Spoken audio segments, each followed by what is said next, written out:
Okay, I think we're live. Hello. Dino, welcome back to the show. Can you hear me? Yes, I can. Can you hear me? Cool. Just want to make sure the volume's okay. Okay, welcome back, everyone. Welcome back to Copy Time and another episode of Crypto Night. Tonight we have Dino back by popular demand. The last time he was on the show, he was so full of data and information. We just needed more of that, right? So welcome back. Hope everyone's having a nice evening. And how are you doing, Dino? I'm doing okay. Kind of still a crazy situation here in Europe a little bit. Still the COVID crisis seems to be kind of entering a second wave almost. So I'm mostly been staying at home, working, just watching the market go crazy and then not so crazy and just trying to predict it as always. Sometimes more successful than others, but Yeah. in general, yeah, it's been quite an eventful June for crypto. Cool. I think the internet connection's a little bit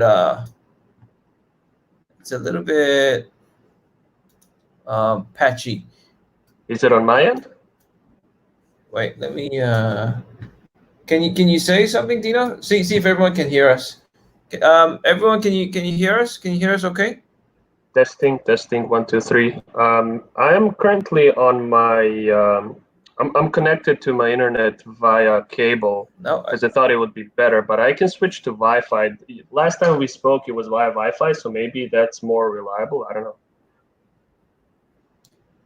Okay, it's coming a little bit patchy, but might take a while to adjust. Okay. Let me try and switch to Wi-Fi I and think see if that we're works. Okay.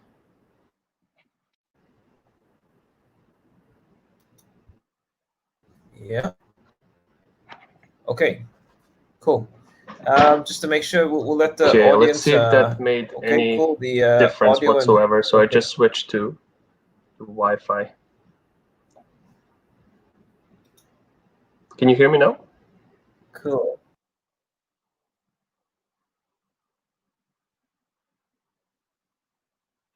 Hello, testing.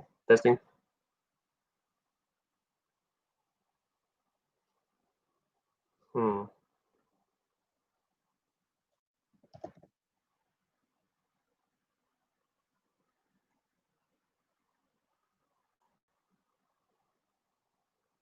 Hello.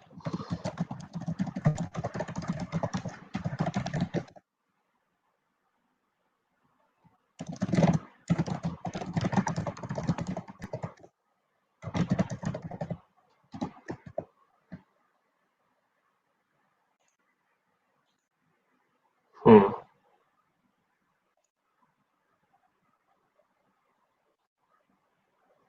Okay, seems like Andrew's missing.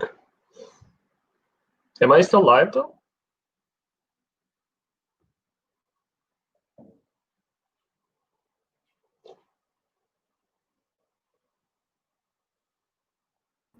Okay. Okay, I'm back. Sorry. For some reason I got kicked out, and then the browser crashed, and then now I'm back. Okay. Okay. Yeah, Cool. I thought I'm not sure if it's on my end. I can hear you very well and hear myself fine, and there's no freeze on my end. So I don't know. It Yeah, must not be. sure where. Yeah, it must be my laptop. I think I probably had too many windows open. Yeah, feel your pain. Okay, so welcome back. Welcome back, Dino. It's good to see you. Thank you. Good to see you too. Yeah. Okay, so tonight we've got a very interesting topic, right? But before we proceed, let me just share my screen. There we go. Just a standard disclaimer, this is whatever we're discussing tonight, this is for educational purposes only. Do not take this as financial advice. Do not go out and buy crypto after listening to the show. This is just for us to share information, right? And purely for educational purposes. So, okay, I'm gonna unshare that, and then we can continue. Okay, Dino. So tonight we're gonna, we're gonna talk about so the latest, the hottest topic around has been DeFi, right? And Yes. for those of us, for the viewers who do not know what DeFi is, just a short form for decentralized finance. What is decentralized finance? It is, it's a different way of performing the traditional finance functions that we do today, but in a decentralized format. So, for example, what Uber and Grab did to the taxi business, right? It's just a slightly different way of doing things, but essentially, is to offer the same service.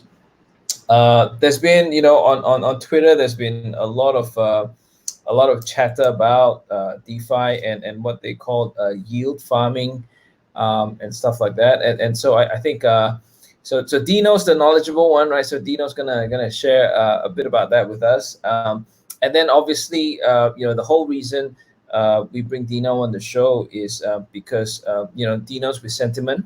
And Santiment has a lot of metrics, on-chain metrics, and also sentiment analysis on what's happening in the crypto space. So, Dino, do you want to I'll pass it on to you, so that we can kick off. Sure. Let me share my screen actually. Sure. So I can show a few interesting things. So basically, like Andrew already mentioned, the entire crypto market really this month has been about DeFi. Can you see my screen, Andrew, by the way, and everybody that's watching us? Not yet. Okay. Yep, it's coming on. Okay. Okay. There you go. Yeah. There we go. Okay. So yeah, I'm just gonna first of all show a few tweets just to kind of represent the mood of the crowd. Yes. I've been seeing this particular sentiment quite often in the past couple of weeks. People saying that it really feels like, the crypto market is getting this 2017-like vibe for the first time in a long time. What they mean by that is obviously just a lot of seemingly random breakout coins. A lot of technical analysis might say that we're, headed for a correction. Even fundamental analysis might be saying that the top is near, but some coins simply just ignore this this approach and just chart new highs, and that's been going on for a couple of weeks now. Mostly, as I mentioned, in the DeFi space, or the space of decentralized finance tokens, but not just with DeFi tokens. There's been a lot of sort of complementary and trickle down pumps to different tokens that aren't really DeFi related, that just kind of got on that trend as well. So it's kind of starting to seep out of just the decentralized finance ecosystem into other coins that don't even really have much to do with DeFi in the first place. So not only do a lot of people kind of feel like there's this overwhelming hype and FOMO around DeFi at the moment, a lot of people think that, they're trying to rationalize where we are at the moment. So for example, this person is saying, with so many price run-ups in DeFi tokens, people have been already kind of crying the bubble. So he thinks that we are in fact here.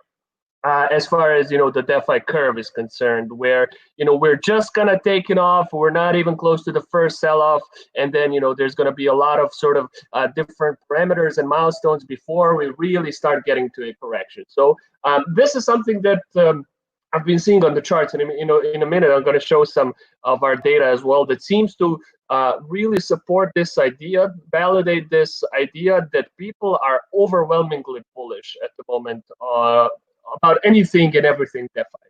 And then finally, just DeFi is all the rage right now, and people asking what DeFi cryptos are you watching or using, and then you see a bunch of shilling in the comments, obviously. So this is what we're kind of seeing in the market now.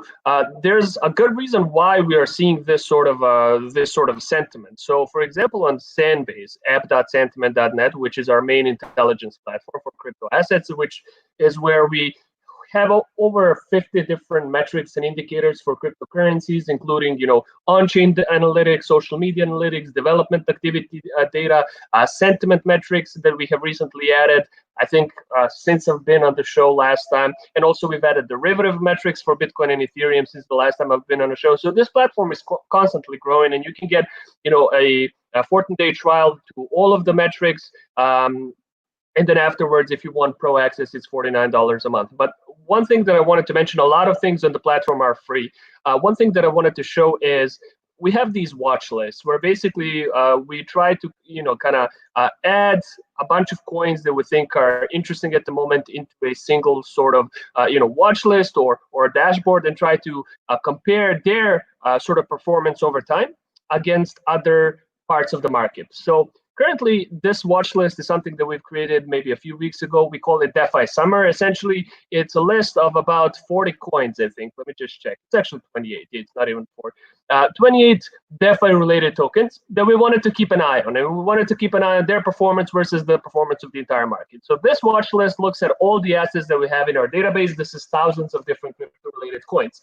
So let's very quickly compare the recent performance of the two. So DeFi coins have increased their market cap by 2.5% in the last 7 days, as opposed to the entire market, which is actually down in terms of market cap by just 0.8%. Even more strikingly, however, is when we try to zoom out a bit and look at a 1-month period where the DeFi projects, and you can see kind of how it started sometime in, like, I think around June 10th is that we really started seeing this massive pump in DeFi-related coins. So their market cap has increased immensely by almost 60% or over 60%, whereas at the same time, the market cap of the entire crypto market is down. It's down by 7.16%.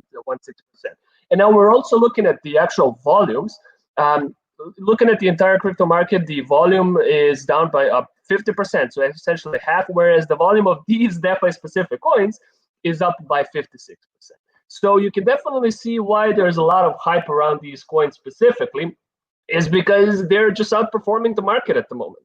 And this is, I think, mostly due to a few specific coins that I'm going to touch upon really in this in this show. But overall, we're still seeing random breakouts happening pretty much on a daily basis. Like just recently, before I came on the show, I was looking at Kyber Network, which is a token, powering the Kyber Network protocol, which is basically a decentralized liquidity network, or DEX. You can see exactly kind of where 𝐾𝐞𝐳 is headed in the last 24 hours. This was a first sort of leg of the rally, right? And I think we actually reported on this. If you go to insights.santiment.net, you'll find an article that we wrote about this particular spike. But recently, it's just started going crazy again. Currently, it's kind of retesting the $1.5 mark, which is, I think, the first time it's done so since like 2018. Yeah, so if you go back, this is the last time that we saw 𝐾𝐞𝐳 at these prices. So it's been almost 2 years. A lot of coins have been charting all-time highs. Some of the more established coins are now kind of approaching their 2018 levels. So it's kind of been crazy all over the place. Now, the DeFi market and the DeFi ecosystem is very large and complicated. So I didn't want to, kind of try and cover too much in this one particular call, because I think it would just kind of become a mush of a lot of different terms and, a lot of different metrics. So I'm going to try to focus on a few specific coins and a few specific platforms that I wanted to show you, right? So yeah, by the way, before I continue, if there's any questions, or Andrew, you wanted to add anything, just let me know. Sure. Look, like you said, Dino, this is a DeFi is quite a complex subject, right? It's quite a complex area, and there are a lot of jargon, right? A lot of acronyms being thrown around. And it's a very big topic, and to cover everything within the hour, that's going to be then you'll have nothing to take away with, because you'll be so confused. So we're gonna try and we're talking to Dino to see if he can come back on a regular basis, right? Yeah, we'll for sure. All right, back to you, Dino. Okay, so Yeah, essentially what I'm going to try to do, actually just one more chart before I continue. I'm quickly going to go into Santiment. So this is part of our platform where currently we track over 1,000 different crypto-specific social media channels, right? So these are crypto Telegram groups, Discord the channels, crypto subreddits, Twitter accounts, some professional trader chats, and we compile all of this data into a few different tools. One of them we call Santiment, where essentially it acts like Google Trends for crypto, right? You can enter any word and you can see the amount of mentions of that specific word or phrase on crypto-specific social media channels. So when I type in DeFi and I look at the last 6 months, you can also kind of see just how the general, market chatter has started to increase in the past couple of weeks to months. So yeah, as you can see, especially like I said, around June 15th, June 10th, I think is really when we started. This is the price of Bitcoin, by the way. Is when we started seeing this massive outbreak of DeFi-related chatter. I think one of the big reasons why this is happening now, as opposed to, because DeFi in itself is not something new. Like if you try and Google, what is DeFi or the best DeFi protocol, stuff like that, you're going to get articles from 2019, early 2019 even. So why now? I think it's a kind of a combination of several factors. One of the big factors, just that Bitcoin has kind of been boring. If you look at Bitcoin's and Ethereum's latest sort of price action, it's kind of been consolidating for almost the entire June. So let's look at Bitcoin real quick. Yeah, so this is something that is not really all too common for the biggest cryptocurrency in the world. It's sort of been ranging between 9.2 and 9.6, 9.7K for pretty much the entire month of June. Yeah, starting here. And so there has been kind of a growing concern that this expanded or extended consolidation period is going to prove very bearish for Bitcoin. I've seen a few technical analysts believe that the exact opposite is going to happen, obviously, but this has sort of been the sentiment as far as Bitcoin is concerned, and we can even prove that with data. So if we look here, I type in Bitcoin, right? This is another part of our platform where we track social sentiment. So using that same data set of over 1,000 different crypto-specific channels, our system filters all of the mentions, in this case of Bitcoin, on Twitter, and it looks at the general sort of mood of those messages. We have developed a custom algorithm which tries to label all of these messages as either positive or negative. So what you're seeing currently on your screen is what we call weighted social sentiment. So it's essentially the average crowd sentiment towards Bitcoin, this time on Twitter, although we have a bunch of different sources that you can kind of look into. But our data has been trained on Twitter, so I usually like looking at it first because it's the most reliable. And you can see that, so basically 0 would be sort of an average social sentiment, sort of a neutral ambivalent sentiment towards Bitcoin. These massive high spikes would be obviously some overwhelmingly bullish sentiment, and then these dips would be overwhelmingly bearish sentiment. And you can definitely see that kind of as Bitcoin has been starting to consolidate, the general sentiment of the crowd has been going more and more into the red. We are now very comfortably into a bearish sort of Bitcoin-related sentiment on crypto social media. I'm not going to say that this is bad, by the way.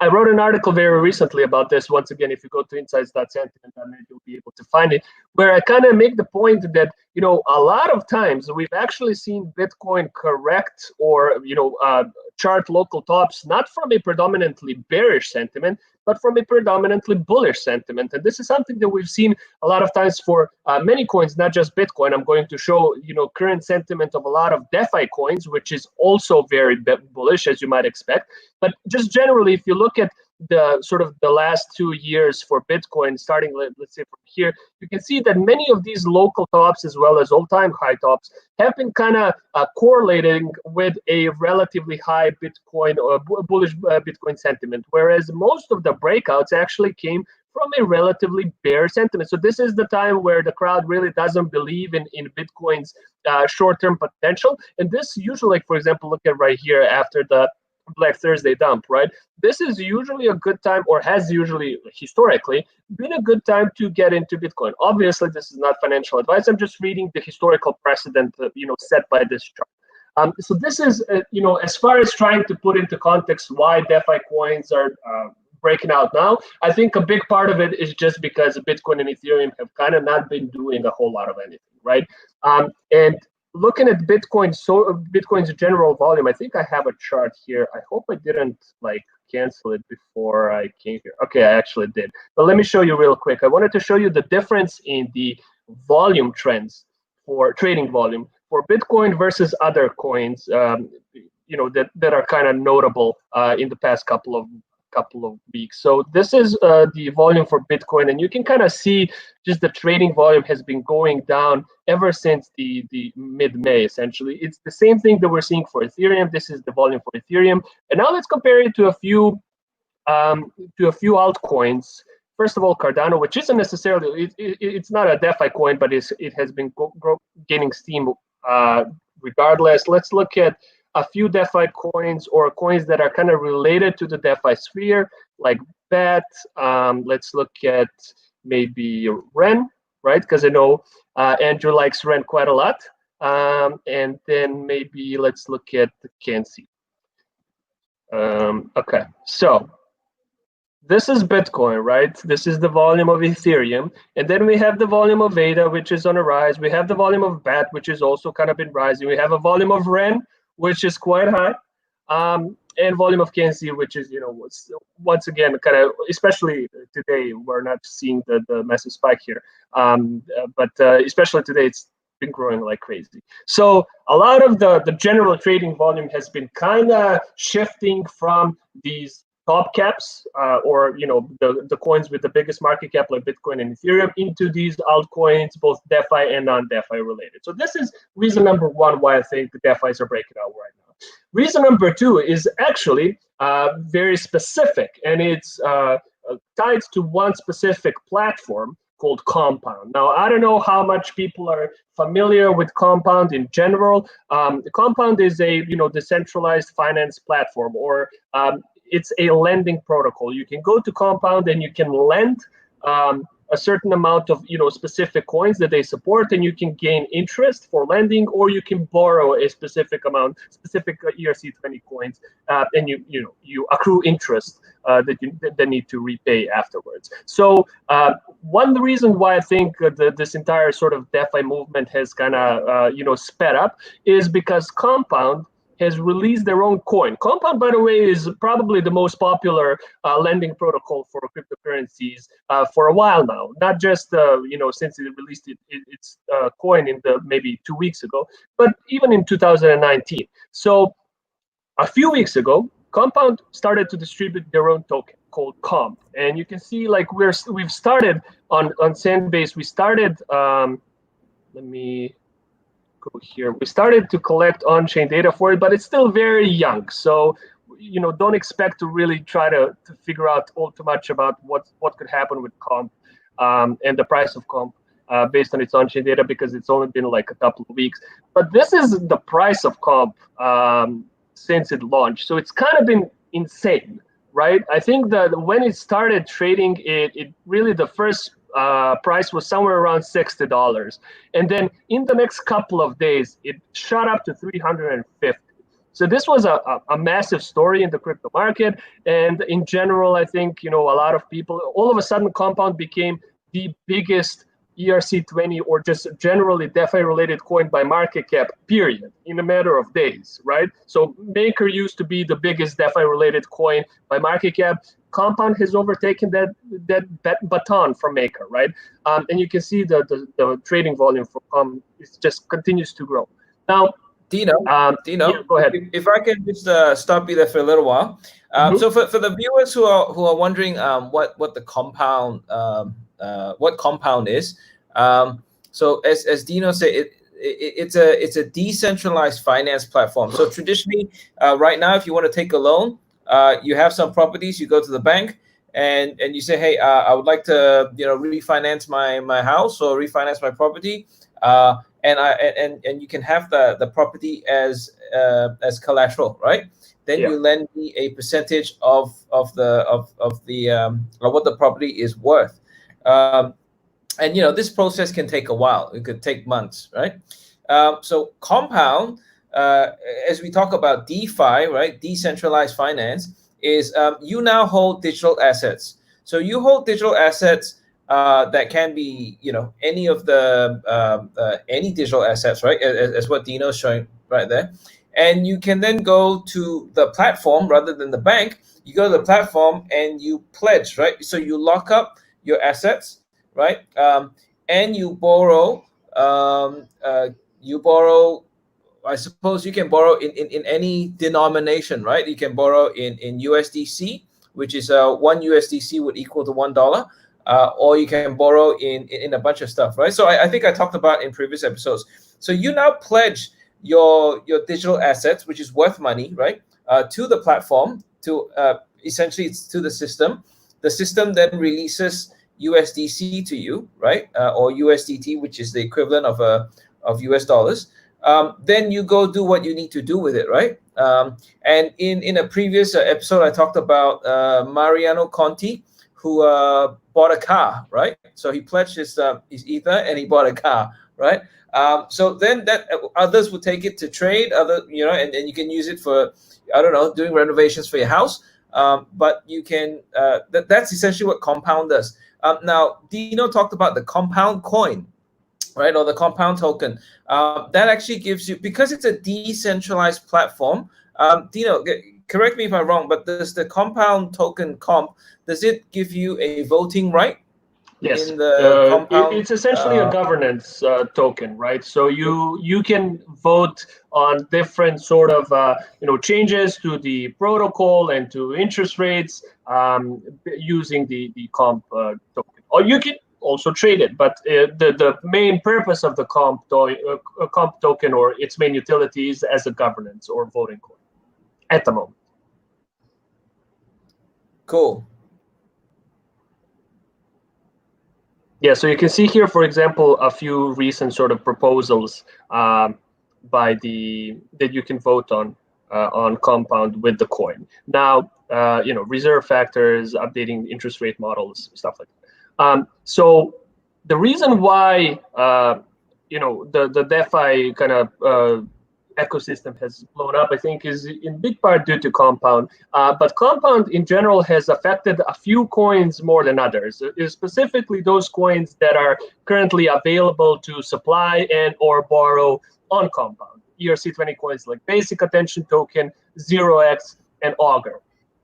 So the reason why a lot of people, these specific coins have seen a lot more on-chain activity in the past couple of weeks is because you are able to mine or earn Compound tokens or comp by supplying liquidity to the Compound protocol. Either by lending or borrowing, you can actually gain or earn a specific amount of comp.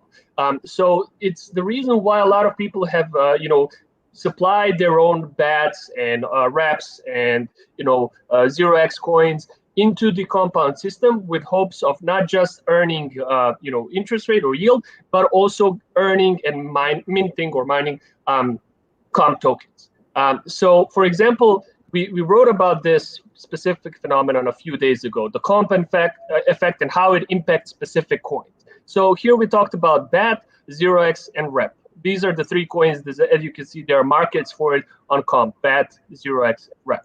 So let's just very quickly look at it live, a few of these coins, and what their sort of on-chain activity has looked like in the past couple of weeks. So let's focus on the 0x first. By the way, I hope that now my internet is not gonna misbehave, because it seems to be a little bit slow. Oh, it's because I think I have a bunch of volumes. Let me turn those off. Okay, so this is the price of 0x. So the first thing that I wanted to show you is the amount of 0x on exchanges, right? Let's look at the last 6 months. There we go. Okay, so what you're seeing right now is the amount of 0x tokens located in known exchange wallets. So this is a centralized exchange wallet. So we track over 250 different exchange wallets, and this particular metric is showing you the amount of 0x that's being basically available to trade on exchanges, centralized exchanges. So you can see this massive decline in the past couple of weeks that is coinciding perfectly with the launch of 𝐾𝐞𝐿 token. You know, there's this massive withdrawal of 0x going from 112 0x being available on exchanges on June 13th to a low of about 78.17 million. So that's about what, 35, 40 million 0x being moved away from exchanges, about 30% of its total supply on exchanges being moved since the 𝐾𝐿 protocol launched. And you can see this, that a lot of these coins have kind of ended up on the Compound platform as well, because if you look at 0x sort of you know, amounts of supply and borrow on the Compound, you can see this massive spike at about the same time. So June 19 and 20, it, you know, shoots up to like 56%, 56 million, and then the same thing with 0x borrow rates or borrow amounts. And I've actually written a full article about this, where 0x has hit an all-time high on-chain transaction volume. So if we look at it live, let's see what it looks like. Transaction volume, there we go. Yeah, so this was the time that I wrote the article, where if we zoom out to all time, obviously this is the distribution of the coin, the inception of the coin, but without that you can very easily see that this was the most sort of the biggest transaction volume for 0x ever. It's about, it says here 973, but I think if we zoom in, it's about overall like 800 million 0x being moved in a span of 24 hours. Now, I mentioned in this article that this is about 1/8 of the Ethereum's entire on-chain transaction volume on that day. And on the other hand, in comparison, Chainlink, which is one of, you know, the most aggressively, I think, traded coin, ERC20 coin, did only $11 million in on-chain transaction volume in those same 24 hours. So this was a massive spike. And so when we try to analyze what's going on, is this like legit network adoption for 0x, or is there a different reason why we're seeing these massive spikes in 0x's on-chain transaction volume? We were able to track most of these transactions to Compound.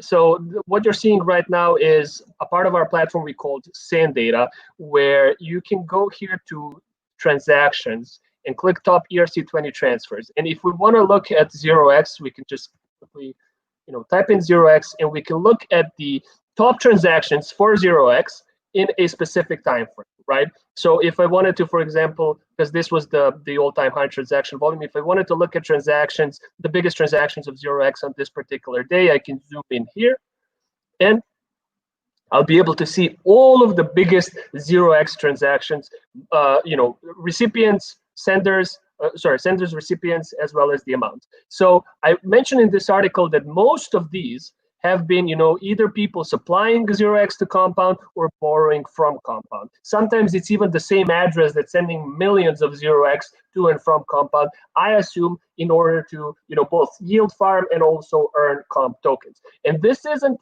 only specific to 0x. As I mentioned, like if we look at BAT, which is another coin that has their own market on Compound at the moment, and we'll look at its own supply on exchanges. Let me show you that real quick. There you go. So, I mean, it's a startling image. Both 0x, BAT, as well as REP, all of these coins that have their markets on Compound, they've had this massive dip in supply on exchanges recently. So this is, you know, I think also what's kind of indicative of the power of these decentralized protocols and the popularity of them, especially in the past couple of weeks, is that we're seeing definite, you know, on-chain activity in the coins that are kind of connected to the ecosystem and are available for, you know, providing liquidity on these platforms. We've seen increased on-chain activity for all of these coins. Now, is this really, this is something that I struggle with myself when I try to answer in like, you know, would I really call this utility for these coins, right? Where people are essentially, what they're doing is, instead of just having these coins sit in their wallets or on the exchanges, they move them to try to earn some interest, right? Is this really the purported utility of these coins? Obviously not. I think, if anything, this type of movement is impacting the comp token more positively than any of these ones. But in general, I think it's a good sign.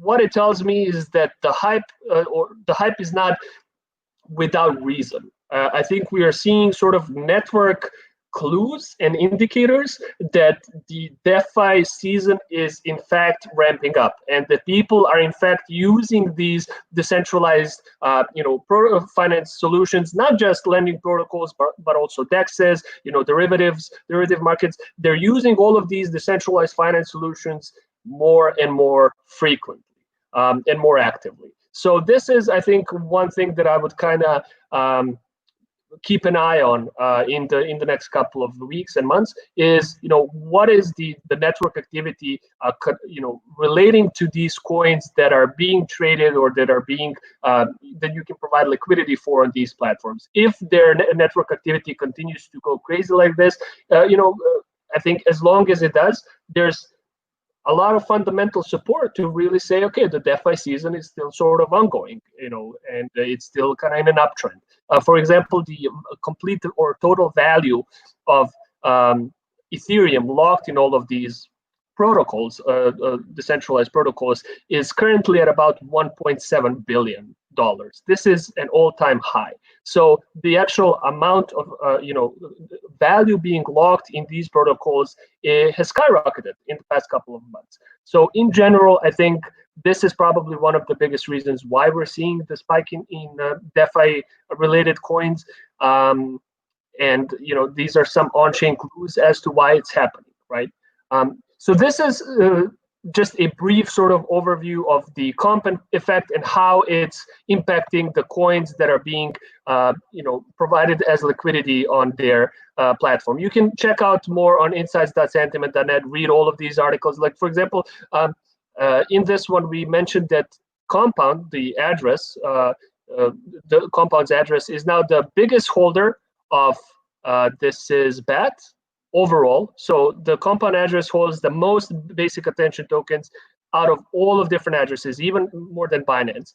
As far as 0x, Compound is currently the third biggest holder. As far as Rep, Compound is once again the biggest holder now, with 15% of its total supply. So it's, you can definitely see that people have been using these decentralized lending protocols, and Compound in particular, quite aggressively in the past couple of weeks, coinciding with the launch or distribution of the comp token. Yeah, so Andrew, this is the first sort of topic that I wanted to cover. So if you have any questions or comments, feel free to go ahead. And then I wanted to maybe show a little bit about Ren as well before we, before we move on.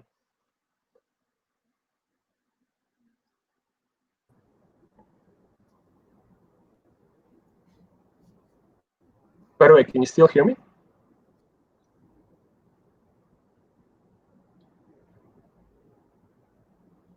Hello? Hey, Dino. Sorry, I'm back. I got disconnected again. Ah, okay. Was everything okay on the stream? Did I? Yeah. Yeah. Okay. No, it was smooth. I think it was just on my side. Something's wrong with my laptop today for some reason. Okay. But we're good. All right.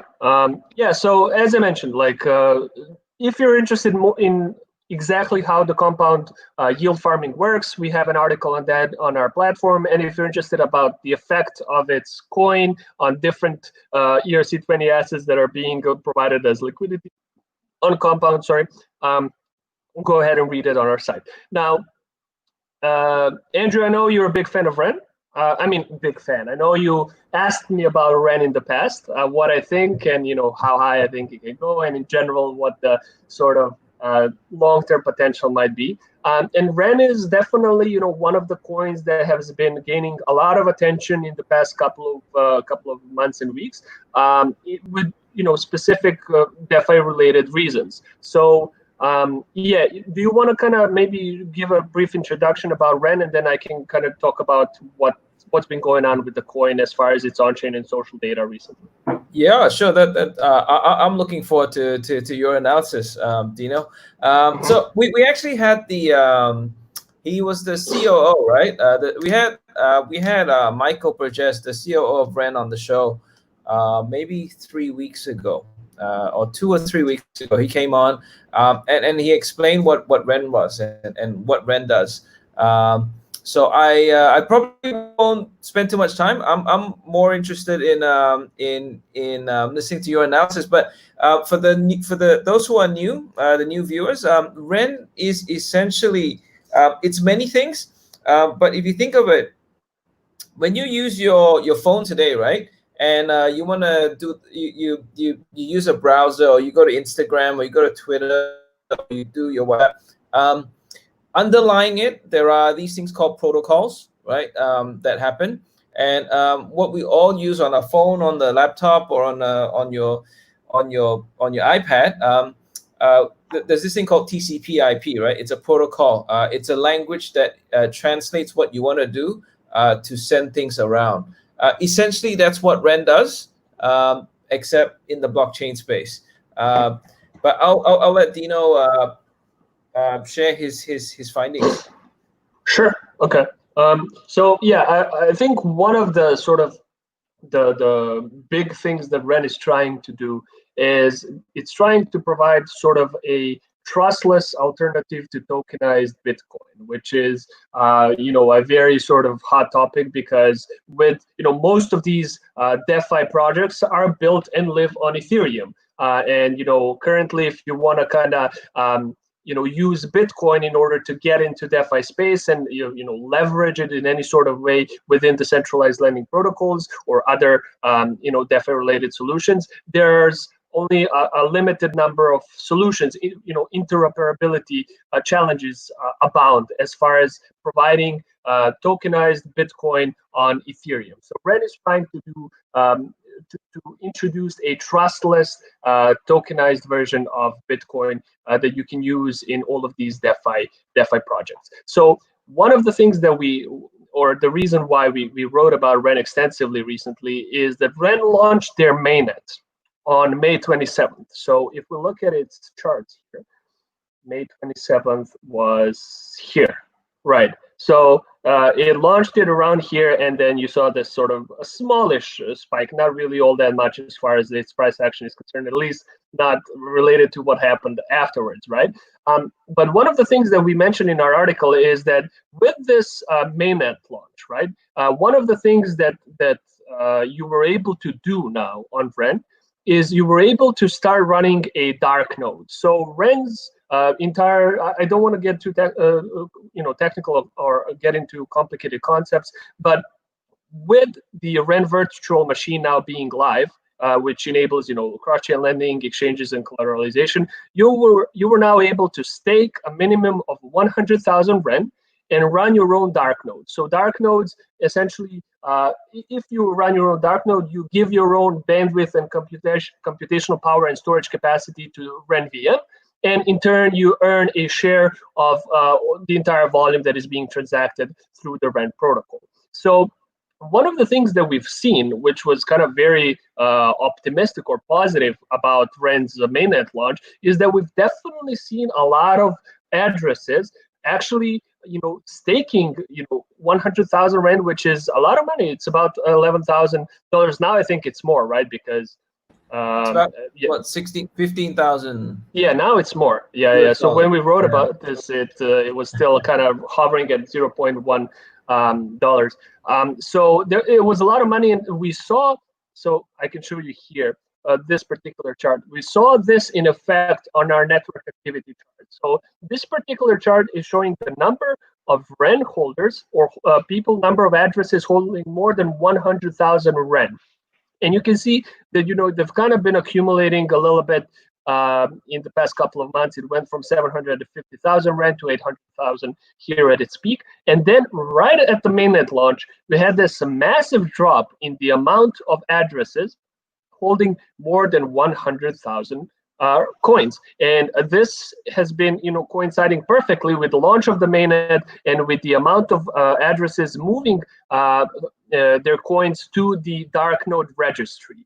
So this is this current screenshot is looking at the total transfers to the address where the dark node to the dark node registry address. So essentially, if you want to run your own dark node, you send your coins to this particular address. And you can see that there's been quite a spike in activity right around the 27th May, which is when the mainnet launched. I think it's about more than 600 different addresses have pledged or staked their REN in order to run their own dark node. So that's, if you're looking for adoption of your network, this is definitely something that you want to see. And we in fact ran this dark node registry and its entire balance through one of our own tools, which is called historical balance tool. Essentially what you do is you enter any address, Ethereum address, and our tool will show you its balance over time. And so you can see that this dark node registry went from basically 0 REN here to a high of 63.8 million REN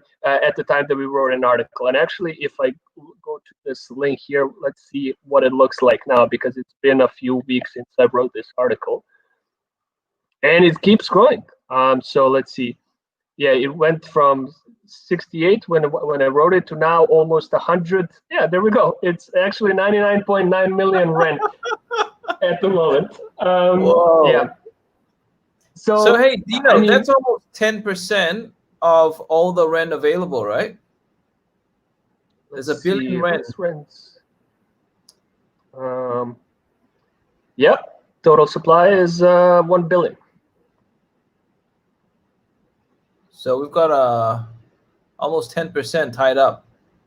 It's actually quite high, yeah. So it leapt once again in the past maybe a week or so to 100 million REN being, as you say, tied up or staked, right? Staked. Yeah.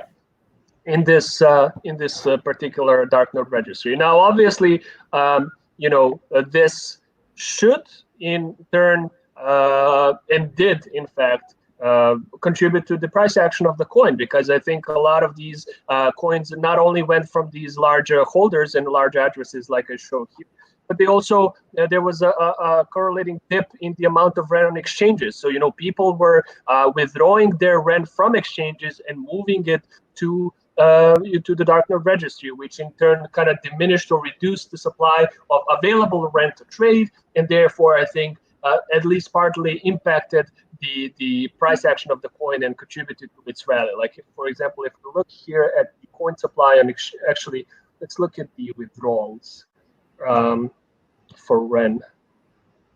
Okay, why are you not showing me the full picture? Okay, seems like a bug. Let's look at the coin supply and exchanges then. Yeah, so coin supply outside of exchanges.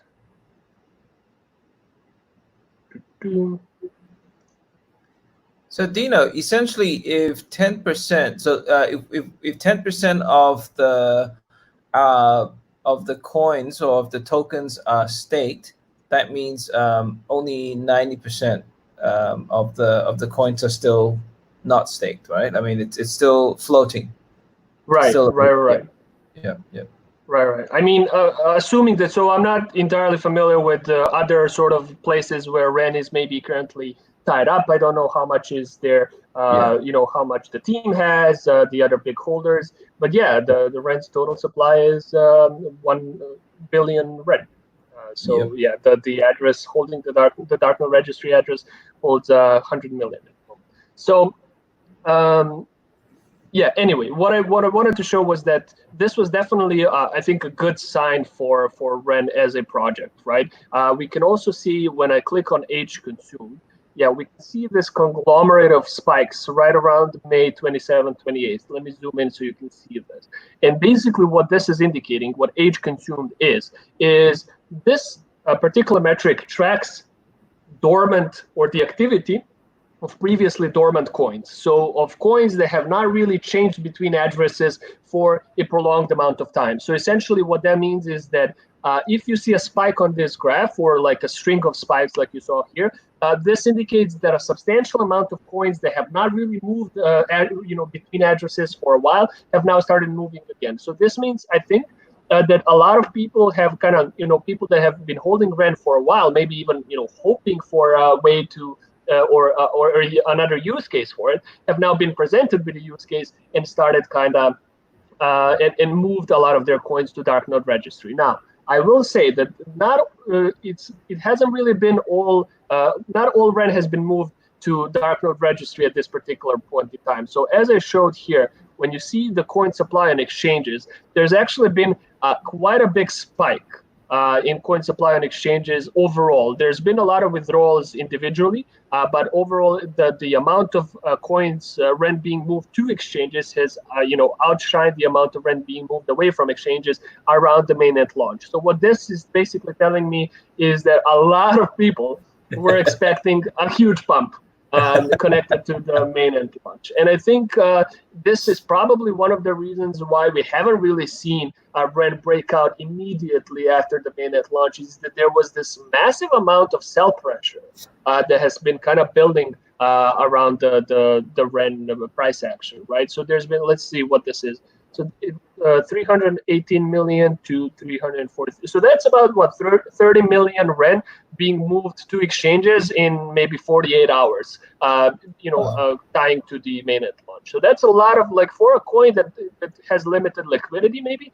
that can definitely impact the market in adverse ways. If the REN bulls are not able to absorb this sell pressure, as it looks like they haven't, it can spell not disaster, but it can definitely prove it hard for the coin to rally further. And you can definitely see what happened afterwards. So as the supply of REN on exchanges has started to diminish once again, or as the sell pressure started to become reduced, and as people decided to hold on to their REN more, we saw a correlating rally in the price of REN. So the sell pressure declines, and then the actual price action, goes out the window and completely explodes.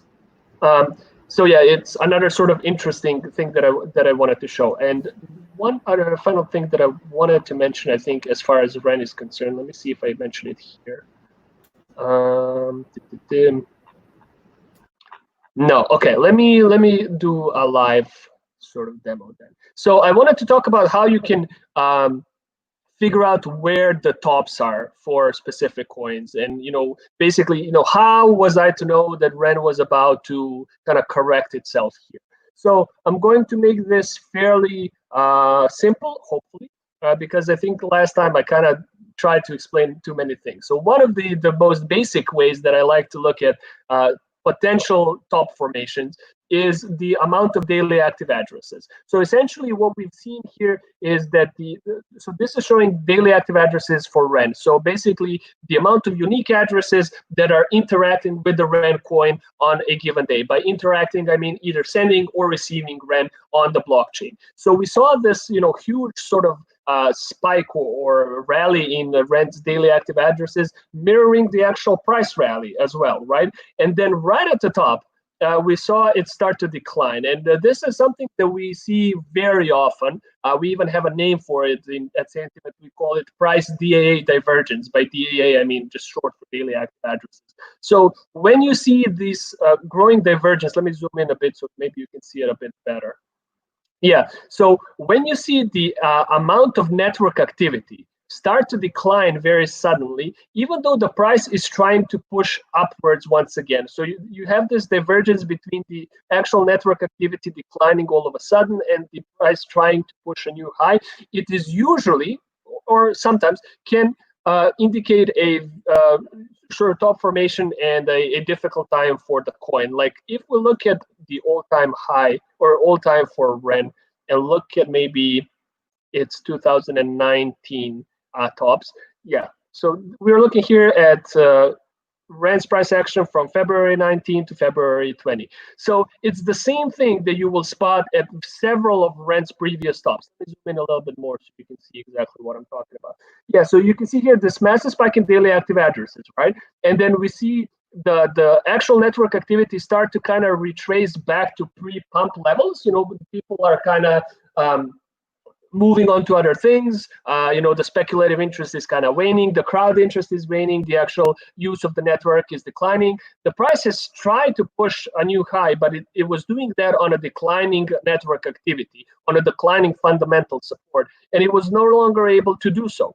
You see the same thing here. So actually daily active addresses didn't really even go all the way to the top. They stopped growing here, and then in the next couple of days the prices tried to push upward but was no longer able to do so. We see the same thing here. The price tries to push upward once again, but the actual amount of activity on the network has not kind of allowed the rent price to sustain its rally. So that's one thing. Sorry, that's one thing that I like to look at when trying to figure out, okay, are we close to a top for a specific coin? One other thing that we might want to look into, is exchange inflow and daily deposits, hopefully. Oh, I'm sharing multi-charts. Yeah, there we go. So we can also see that rent's top here was kind of earmarked by this massive spike in daily active deposits. So daily active deposits essentially means deposit addresses are these interim addresses between you as an individual and the centralized exchange. So when you send your coins to exchanges, they don't go directly to an exchange wallet as far as Ethereum transactions are concerned. So they first go through this interim address, which belongs to exchanges, called deposit address, and then from there it goes to exchange's main wallet. So here we are tracking the amount of these active deposit addresses for rent specifically, and we saw that it spiked to its what is this, like 2-month high right at rent's top here, essentially meaning that the crowd in general has started moving a substantial amount of rent to exchanges, essentially in not just trying to take advantage of the rally and reap some profits. I think this is usually kind of a sign of a lack of crowd and speculative confidence in the short-term price of the coin, and it's exactly what happened since. So we saw this massive spike in daily active deposits, and it led to a relatively quick correction. That's thing number 2 that I wanted to show. Thing number 3 that I wanted to show is the actual social sentiment for rent. So once again, like I mentioned previously, usually what you don't want to see is these massive sort of spike in bullishness as far as the coin is concerned, because they usually indicate an irrational crowd confidence in a coin. It's usually when you see people saying, we are going to moon, next stop $1, rent is going to be the next big thing, all these things, right? So we saw this massive spike in bullish sort of sentiment towards rent, which is similar to the bullish sentiment that we saw around rent's 2019 tops. We saw one here before a correction. We saw another one before the second top, or right around the second top, and then it dipped back to sort of normal or standard levels. And then we saw as rent started breaking out again, people started getting more and more hyped around the coin once again. And so, each of these 2019 tops was earmarked by a similar spike in bullish sentiment. So we saw a similar thing here happening, where the sentiment towards rent was kind of really starting to ramp up quite a bit. And I even mentioned this in my analysis. I wrote it here. Let me see if I can find it. And I got some flack for it by the rent community, which was funny to me. Yeah. So when I wrote it, it looked like this, right? And I said, look, there's a lot of things pointing to the fact that the rent stop is not in yet. And I mentioned it at the very end of the article. Like, this wasn't a bearish article. I mentioned it here. Rent's on-chain and social data are starting to flash some concerning signs, although they're not screaming top just yet. Social sentiment is extremely bullish, but the other metrics are saying that we can go a bit higher. So I got a lot of flack saying, oh, sentiment doesn't know what they're talking about. They're saying, oh, we are too bullish. There's no way that, we're just going to keep growing until the end of the world. And so we saw, once again, similar to 2019, these extremely high bullish levels kind of correlate or force a short-term correction for REN as well. Now, I'm not saying that this isn't, this doesn't mean that REN can't break out in the next couple of hours even. Like if you see now in the past couple of days, we've seen that the amount of sort of bullish chatter start to decline back to normal levels. You know, people are kind of cooling off after, I think, this retraction. The general activity on the network, I think, is still fairly high, even though it's declining. Yeah, we saw another spike here. So this is not to say that, you know, REN is done as far as the price action is considered for the next couple of weeks or months. This is just, you know, a few ways that you can really, using on-chain and social data, you can try and figure out when there is a likelihood that a short-term correction is incoming for the coin, right? Does that make sense? Yeah, yeah. I think I'm not sure if that correlates. The other information about REN is that every they go on epochs. So if you want to set up the dark node and you want to join the network, there are times at which you can bring your dark node online, and that's every 30 days, I think. So whether or not people are not buying REN or they're only like buying REN as it gets closer to the epoch, I'm not sure if that's a possibility, and then causing that run up, because I think we're 5 days or 6 days into the new epoch now. Oh, okay. Yeah. See, I didn't even know. It's too many things to track at the moment. Right. Yeah, it could be. It could definitely be. Let's see. Like for example, if we look at the actual circulation. Yeah. So for example, you can see that the actual amount of unique REN coins is going up like crazy. So here we're looking at the circulation. So this particular metric shows the amount of unique REN coins that have been active in the past, like rolling 90 days, right? So you can see kind of the crowd or the general sort of a REN activity mirror the price action beautifully. You can see it here as well.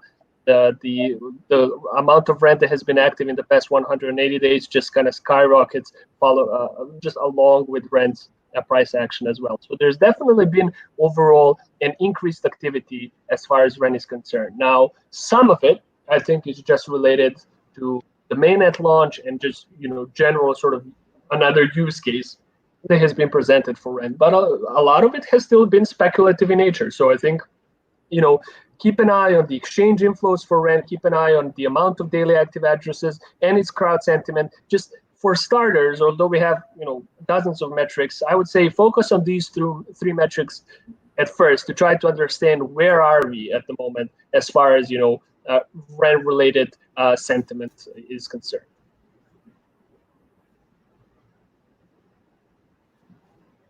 Yeah, so yeah, I wanted to also cover another coin, but I'm not sure that we have time. It's already 3:03 in my by my time zone, so I guess we're still, and we've already gone over an hour. So if there are any questions, or, you know, people want to maybe take a quick look at another coin. Look, you know, we probably got time for a few questions before. All right, so let's see. Actually, what, you know, maybe if you can summarize it. Look, so those were some of the on-chain data that you've actually shared with us, and what sort of metrics to look at to sort of help give you indicators of, you know, potentially coin. What are now the other ratio that I remember you sharing with us before, the other metric is known as the Nvt ratio. Could you possibly, I don't know, in the next 5 to 10 minutes, share a little bit about, you know, what it is, because and how it is potentially like the, you know, what traditional the PE ratio is, right? So if you could share that with us, that'll be great. Sure. Usually, I think the Nvt ratio, I'm just going to give an immediate disclaimer here. Usually, I've seen it work best for Bitcoin specifically. Bitcoin. We even have we even have a template I don't know if I have it here. Let's see, then Nvt analysis. Let's see if it's still live. Like, we've developed a template using our metrics around this specific indicator called Nvt, and I'm going to explain in just a bit what it is. But usually I've seen it work best for Bitcoin specifically.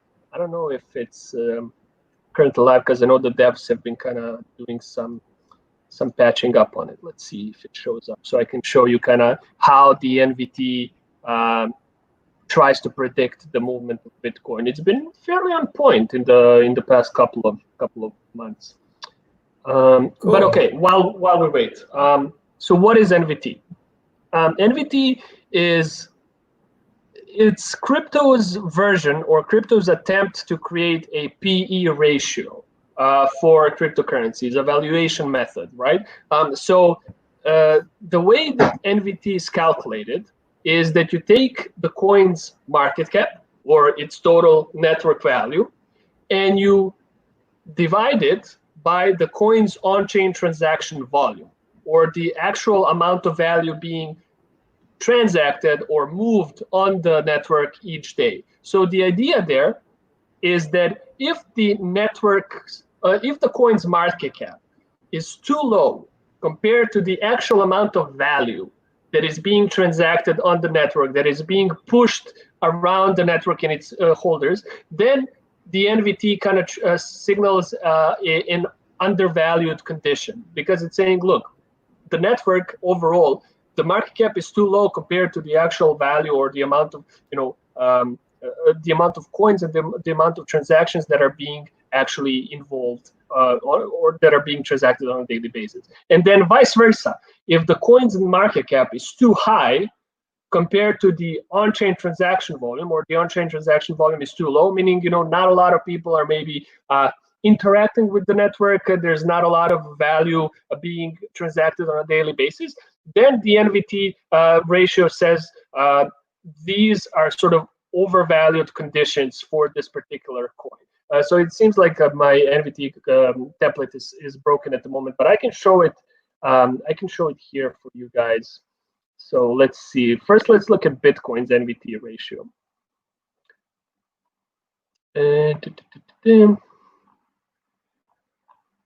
Wait, did I miss it? Yes. Okay.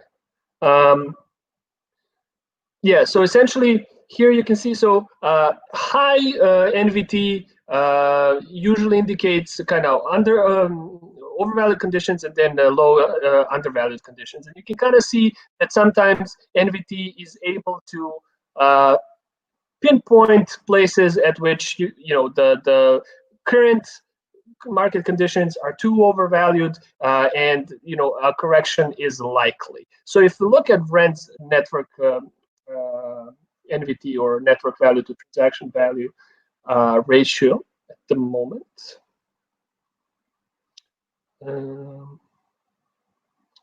Yeah, actually, let's look at it here. I think it's easier to understand. Yeah, okay, so we actually have two different ways that we measure Nvt. One is by using the transaction volume, which is the traditional way, and the other one is by using token circulation, which is, the difference is the token circulation only looks at the unique amount of unique coins that are being transacted on the network, whereas transaction volume just looks at the total amount of tokens that have been moved on the network on a daily basis. But since that is the traditional way to look at it, let's try and see. Yeah, so currently the Nvt is quite low, which might indicate that the general sort of market cap compared to the actual amount of transactional volume on the is fairly high. Therefore, the market might be a bit overvalued at the moment. But like I said, even though you can see that the Nvt has been able to accurately predict some of the tops in 2019, usually I like using this particular metric for more established coins like Bitcoin. I think for altcoins in particular, I have seen this particular indicator kind of be hit or miss. I generally like using stuff like general speculative interest by looking at the exchange inflow and the amount of coins being moved to exchanges, the general market activity or network activity by looking at daily active addresses, and general crowd sentiment by looking at social data, rather than this metric. Because as I said, like you can see some of the spikes being kind of mixed, right? Like if you were to buy or sell it at some particular junctions, it were fake outs essentially. But yeah, at the moment, it's not looking great as far as NVT is concerned. You can see this network growth or network value is too high compared to the actual amount of transaction volume going on the network. All right, thanks. Thanks for that quick summary, Dino. Hey, okay, so we'll end it in like 2 minutes, right? So just one. So there was a question from Steven. Steven says, in your subscription service, is there a guide on how to use the many different metrics and graph indices? It's quite a lot and overwhelming, even for normal crypto knowledgeable person. Yes, very good point, Stephen. The answer would be yes. So there's we absolutely understand that we keep adding more and more things to our platform, making the platform better and giving the people ability to provide more context to market behavior, but at the same time providing a lot of complexity to our service. So there's definitely a lot of things that we're trying to do as far as education around our metrics.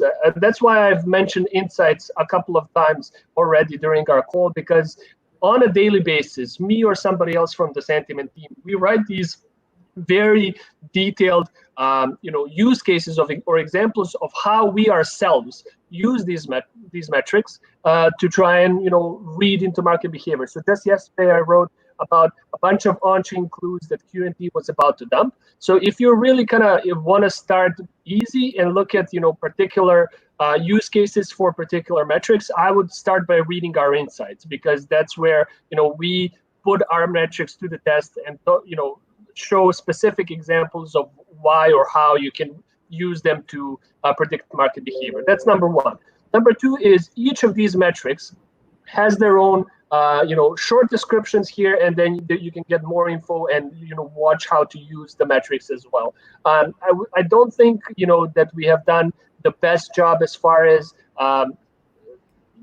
providing these long form tutorials for each specific metric, and this is something that we're expanding on at the moment. I think a lot of these basic metrics like daily active addresses and crowd sentiment, they have strong educational materials already on the platform. Stuff like MVRV, stuff like derivatives that we've just introduced to the platform, they are still kind of lacking a bit of educational backbone, so to speak. But to answer your question, I would start with reading our insights, and I would also start by just going to academy.santiment.net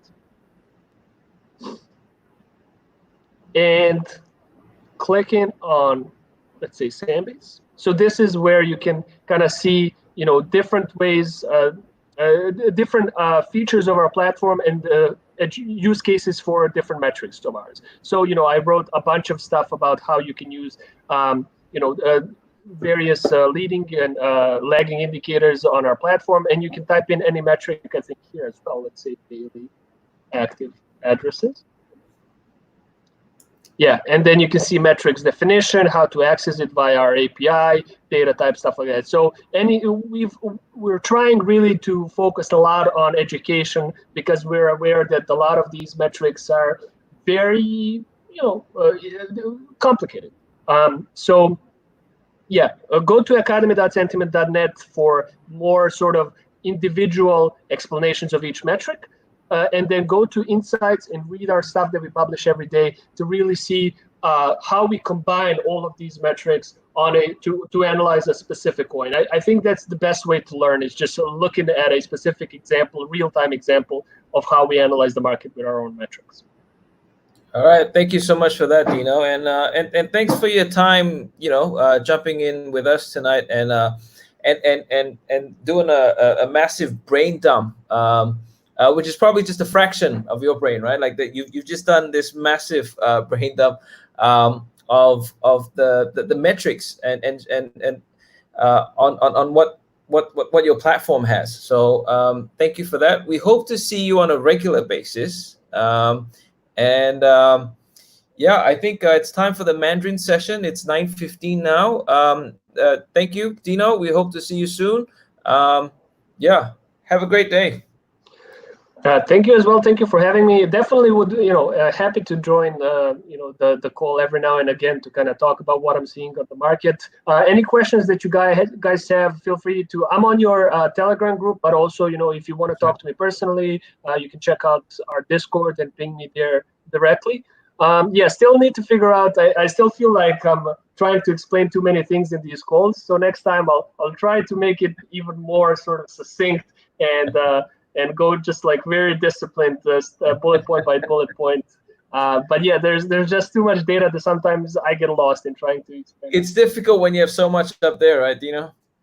It is. It's a good challenge to have, but a challenge nonetheless. All right. Okay. Well, thanks again, Dino, and have a nice night, everyone. Bye-bye. Thank you, guys. Thanks. Hey, Dino.